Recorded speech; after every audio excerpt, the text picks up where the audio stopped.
Philadelphia-based artist Tremain Smith creates beautiful and highly complex abstractions using a very personal mixed media process that she has developed over the years. I recently had the chance to ask her about her work and how she does what she does. I started by asking her if she does preliminary drawings for her paintings.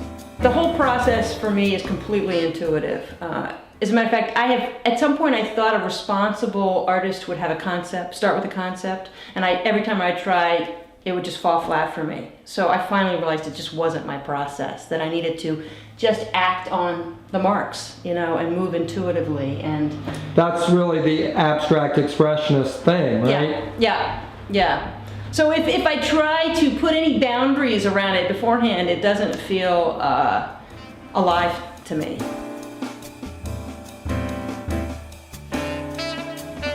So you get this big hunk of wood. I have a basement with a wood shop and a saw and everything, and I build the panels out of, it's birch wood and it's braced on the back with birch plywood. So they're light, so they're not too heavy. Are you sure you're not Daniel Boone? You seem to be able to do all this different stuff. Okay.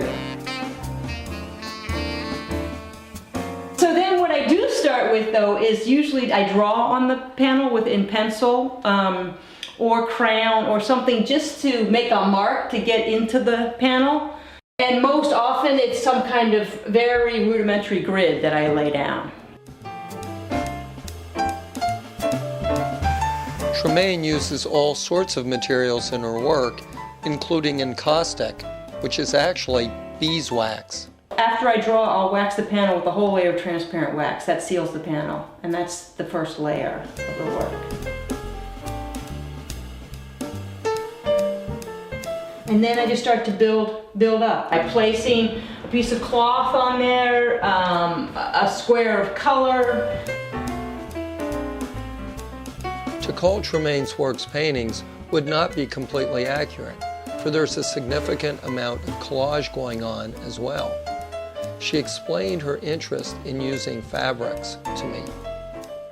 I'm also using a lot of fabric that I have dyed with vegetable dye. I love fabric, I love cloth. I find cloth on the street, and the older, the more I like it. So these are all, as a matter of fact, I just think these are beautiful in and of themselves. I could just keep these as a collection and look at them every once in a while.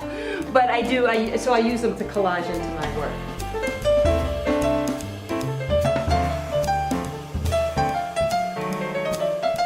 In this particular painting, my eye was immediately attracted to these black, irregular shapes. The surface there looked somehow abraded, and I asked Tremain what was going on. So this is an iron, a hot iron that is moving the paint, and I use the iron a lot in my work. You can see here, this is the wax very, very thick and dripped on there, and then I ironed down all this part. Sometimes when I work on a piece layer after layer and it's not working, I'll just take the iron as a way to demolish the layers above it, and what ends up underneath is quite compelling. Is the iron taking away encaustic or oil paint? Everything that's there. Have you ever lit one of your paintings on fire? Yes. What do? Do you have a fire extinguisher? I do have a fire extinguisher, but I use actually a propane tank in order to fuse my encaustic. So I'm using a live flame a lot in my work. With this kind of technique, it's just as easy to tear down as build up. So I can go back in and I can reheat something and pull it off. You mentioned fusing. What does that mean? With each layer of wax that I put down, I use a heat source to fuse it into the layer underneath it. So it's permanently adhered to the layer underneath. And that makes the paint archival for however long it's supposed to last. Well, those Roman portraits are thousands of years. Exactly, yeah. These are all wood, and you can see the wood coming through in some areas. In some of my relatively recent work, there's a lot of bare wood coming through. I like the grain underneath, sometimes adds to my work. Here is a piece of ribbon, this big red ribbon here, and I've used an open flame here, which you see as it starts to melt some of the ribbon away. And here too, there's been an iron that's separating. There's an oil glaze here and probably some tissue paper. A lot of this is tissue paper. I like transparency because I like the marks that were first made to still have their impact many layers later. Yeah, the tissue paper is just like sealed with the wax. So Exactly. Yep, and it's ironed down. You know, and it creates some interesting textural effects. It's like skin. It's like skin. I use either a propane tank or I use an iron to heat the wax onto the panels. And this is how I light it. It's just like that. This is a hotter tank, and I used to do a lot more of this. I would use metal objects, heat them up with this, and burn them into the wax and into the wood. I have some of those, I call them my branding tools. Whoa, look at that stuff. I actually took a class in welding at a community arts center so that I could make my own tools. And it's very dramatic. People love to see that demo because it's, you know, it just puts an imprint right into the wax.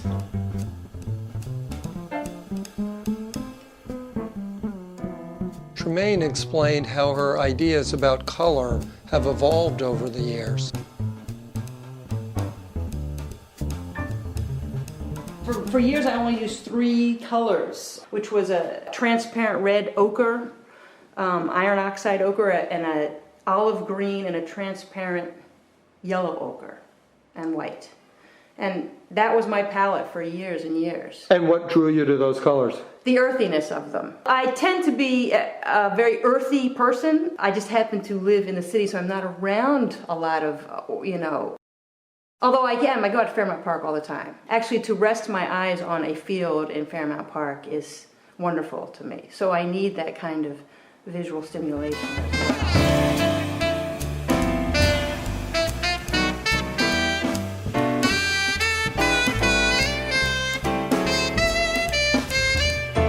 I used to collect seed pods, bones. I would go to Bartram's Garden right here in West Philly, you know, things like that. And those would be my inspiration early on.